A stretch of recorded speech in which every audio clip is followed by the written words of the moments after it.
Перейдем к следующим вопросам, которые связаны с состоявшимся саммитом G20 в Буэнос-Айресе. И первый вопрос от Сергея. Валерий Викторович, не является ли отказ Трампа встретиться с Путиным в Аргентине откровенным унижением лично Путина и вместе с ним России?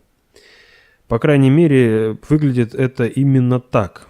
Ну и, собственно, Нет, общий вопрос. это ваша личная интерпретация. Это, знаете, как это, есть такой анекдот. Ну, написал бы просто: «Здравствуй, папа, вышли денег». А ведь пишет: «Здравствуй, папа, вышли денег». Нет, это исключительно личная интерпретация, что Россию это каким-то образом может унизить.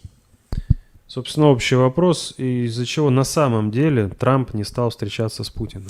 Трамп находится в очень серьезных, сложных обстоятельствах. Ему приходится очень серьезно крутиться. Трамп, если его брать в образах, это, опять же, примитивизация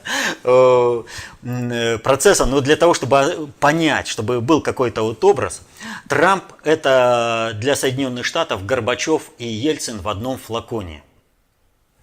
Соединенные Штаты уже передержали систему Соединенных Штатов, они должны уже давно были пройти переформатирование. Но в результате того, что процессы в России пошли неконтролируемо со стороны глобального предиктора ходом, и плюс сопротивление американской страновой элиты в ограблении, упорствование в ограблении России привело к тому, что все процессы управления сдвинулись по фазе. Но ремонт Соединенных Штатов надо провести во что бы то ни стало, иначе рухнет все управление во всем мире. Мы на одной планете живем, и все нужно делать вовремя. Если в Соединенных Штатах прохудиться, то глобальная экологическая, экономическая и военно-политическая катастрофа может захлестнуть всю планету, и тогда, в общем-то, мало никому не покажется. То есть переформатировать Соединенные Штаты надо. На это дело зарядили Трампа. Но сопротивление американской страновой элиты, которая не понимает, что она в принципе рубит сук, на котором сидит, то есть сохранение американского доминирования в мире приведет к катастрофе общепланетарного масштаба, в котором погибнет и та самая американская страновая элита, которая так сопротивляется переформатированию Трампа. Им бы сейчас просто-напросто находить бы свободные ниши и переходить на работу, в том числе и в другие государства, если не получается, в коммерческие структуры. Вот. А их опыт и их контакты еще во многих странах, особенно третьего мира, были бы востребованы. Ну, а там бы устроился уже по ходу дела перестройки всего мира. Но американская страновая элита вот таких простых вещей не понимает. И она сопротивляется. Так вот, Трамп, ему встретиться с Путиным в принципе необходимо. Но за 5 часов он заявляет о том, что встречаться будет, за 1,5 часа заявляет, что встречаться не будет. Что произошло в эти 3 часа, пока летел Трамп в самолете? В октябре 1993 года Борис Николаевич Ельцин полетел в Японию, с визитом в Японию.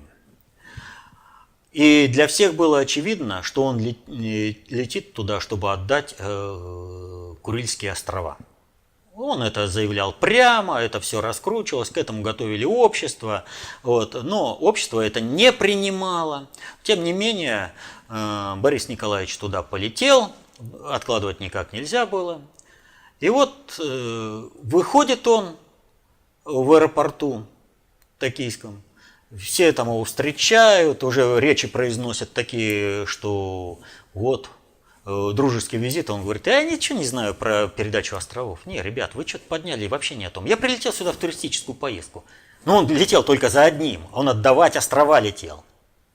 А я прилетел просто вот тут прогуляться. Ну давайте что-нибудь там, может быть, подпишем, какие-нибудь протоколы о добрых намерениях, о чем-нибудь там, что мы за все хорошее против всего плохого. Японцы были в шоке. А чего? Мы даже речи произнесли, прежде чем ты вот это нам сообщил. А что произошло? А дело в том, что пока Борис Николаевич Ельцин летел над Россией, в России изменили кто-то. изменил сетку вещания, и внепланово по всей стране в прайм-тайм прошел фильм «Иван Васильевич меняет профессию». Кемскую волость? Да забирайте! Помните сюжет? Так вот, показав этот фильм, Борис Николаевич летит. Он уже, фильм пошел по стране. Ему говорят: Борис Николаевич, вот ты сейчас острова-то отдашь. Ты, может, сразу и политическое убежище в Японии попросишь. Тебе возвращаться некуда будет. Тебе просто некуда будет вообще возвращаться. У тебя напряг капитальный. У тебя во всем напряг. У тебя только что произошел расстрел парламента. Ты понимаешь, что все, это крах для тебя, полномасштабный, крах для твоей семьи. Тебе только бежать. Борис Николаевич это понял. И огорошил японцев в ответ на их приветственные речи тем, что я вообще не слышал. Да просто в туристическую поездку прилетел. Вы пригласили, я прилетел саке выпить. Так вот, прием поставить руководителя в определенную позицию, не давая ему возможность совершения маневра, у глобальщиков отработан до звона.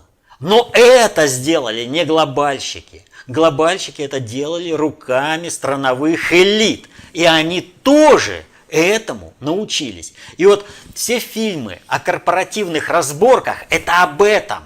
Как создать условия и в нужный момент, когда он не имеет возможности, он оторван от всего, ему создать новую информационную среду, чтобы он уж как минимум не сделал то, что он намечал, а как максимум сделал прямо противоположное тому, что он намечал. То есть сделал так, как ему диктуют. Ельцин планировал отдать острова. Не получилось. Как минимум сделал то, чего намечал. Для страны Ельцин принес неисчислимые беды. То есть не получилось отработать назад и закрыть тему, когда бы сказал: ребят, вы вообще о каких Курильских островах поднимаете вопрос? Вы русский остров Мацмай-то верните!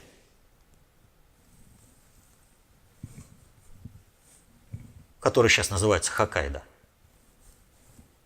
Так что мы еще посмотрим, мы еще будем разговаривать с Японией по всем этим вопросам. Недаром американские генералы испугались, когда думали, что мы все-таки осуществили высадку на Хоккайдо. Исторически это русский остров. И американцы прекрасно понимали, что дальше речь, если встанет об оккупации Японии и разделе сферы влияния, речь пойдет об остальных островах. Хоккайдо уже все. Он вернулся на родину. Вернее, русский остров Мацмай. Ну, можем оставить и привычное имя Хоккайдо. Так вот, что произошло с Трампом? Произошло ровно то же самое.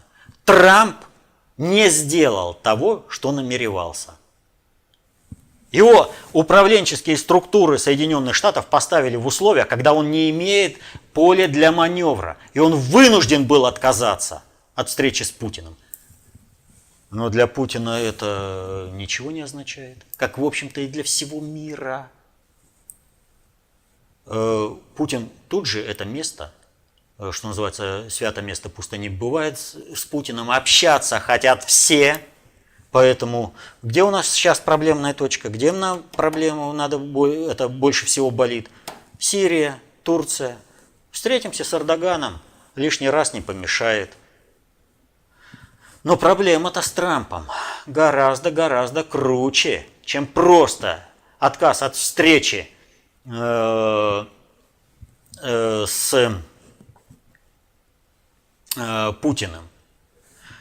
У Трампа не состоялась встреча и еще с одним лидером государственным. И ох, как по какой экзотической причине. Я имею в виду канцлер ФРГ Меркель. Села мадам канцлер в самолетик и полетела. Встреча будет. Значит, нужно будет что-то оглашать. Значит, нужно будет что-то говорить и как-то это сделать. И вдруг Трамп получает какую-то информацию, которая решает вопрос о том, что Меркель, встречу с Меркель проводить нецелесообразно. Меркель возвращается в Германию, и дальше происходит вообще чудо. Да, нашли объективную причину, криминальный след сначала вбросили, потом исключили, все нормально. Посмеялись все дружно, что у правительственного отряда, у самолета не нашлось экипажа для второго самолета. И поэтому что? Мадам канцлер вынуждена была лететь через Испанию на рейсовом самолете, бизнес-классом, и никак не успевает на встречу с Трампом. Вот вы... С Трампом. С Путиным она встретилась. А с Трампом она не успевает. Мы же про Трампа говорим. Почему бы Трамп отказался с Путиным? Так он и с Меркель не встретился. И вот нам рассказали вот эту сказку. И я вот сижу и слушаю. И вот недоумеваю. То ли нас за дебилов считают, то ли я вообще не знаю. Вот как можно, будучи в здравом уме и трезвой памяти, принять за истину вот эту сказку? Про отказавший в полете самолет, про то, что не нашелся экипаж, и поэтому пришлось лететь через Испанию рейсовым самолетом и все прочее. Вот как?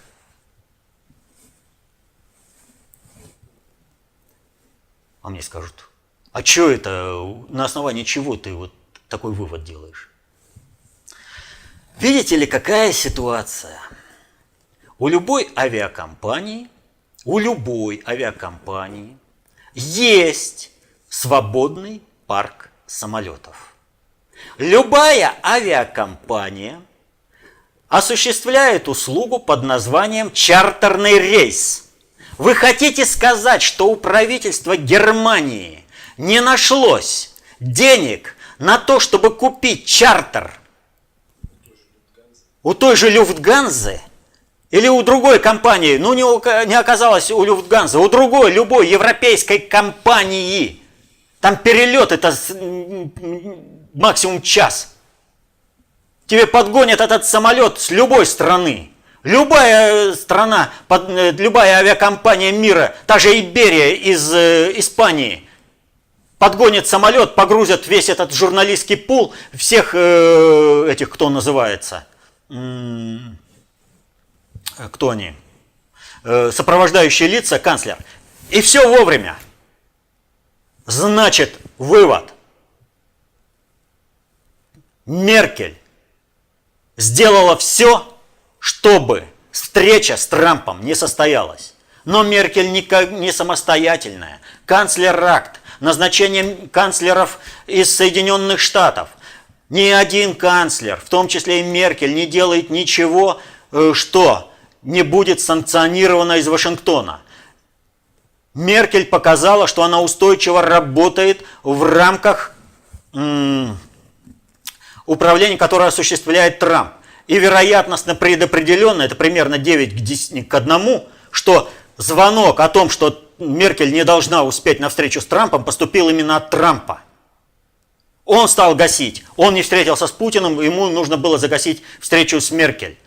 Не нужны были журналисты и сопровождающие лица. И поэтому нападение на этого Шольца как его должность-то правильно называется, Меркель сопровождал, на его резиденцию напали, типа антиглобалисты, банками с краской закидали, подожгли машину, шину. Там сгорела или не сгорела машина, я точно не знаю. Вот. Но шину они подожгли, колесо у машины. Это все знаки. Не дергаться и работать уже по вновь утвержденному плану. И потому канцлер Меркель полетела коммерческим рейсом через Испанию. Сначала в Испанию, там на рейсовый самолет, там встретят, там привезут. Время, чтобы не получилась встреча. Так что Никакого унижения России здесь нет. Положение Трампа критическое. Он постоянно выкручивается. У него тяжелое положение, а оно хуже, чем у Путина. Но если бы Путин был в положении Трампа, он уже давно бы со всеми разобрался. Потому что у Трампа возможностей больше. Ну, будучи успешным предпринимателем, тем не менее он не обладает необходимыми навыками государственного управления, которые бы позволили при такой ресурсной поддержке со стороны глобального управления решить все эти задачи. Вот так вот мировая политика творится. А нам сказки рассказывают. Или чего? Сказали, должно состояться. Или все, да?